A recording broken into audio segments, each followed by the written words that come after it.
जळगाव जिल्ह्यातील बांधकाम विभागाच्या टक्केवारीमुळे अनेक रस्ते खड्डेमय झालेत. ठेकेदारांकडून मोठ्या प्रमाणात टक्केवारी घेऊन बिल पास करण्याचा धंदा जोमात वरिष्ठ अधिकारी गेले कोमात अशी परिस्थिती निर्माण झाली आहे.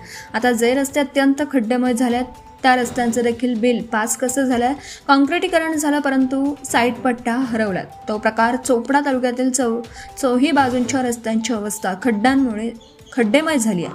अनेकांचे हातपाय तुटले, अनेकांच्या वाहनांचं मोठं नुकसान झालं, परंतु शाखा अभियंता, उपविभागीय अभियंता, कार्यकारी अभियंता मात्र टक्केवारी जोमात, रस्ते मात्र कोमात गेलेत. या परिस्थितीत रस्त्यांमुळे वाहन चालवणं जिगरीचं झालं असून अधीक्षक अभियंता प्रशांत सोनवणे यांनी या भ्रष्ट अधिकाऱ्यांवर कठोर कारवाई करावी व जोपर्यंत काम पूर्ण होत नाही तोपर्यंत कुठलेही बिल पास करू नये अशी मागणी स्थानिक नागरिक करीत आहेत.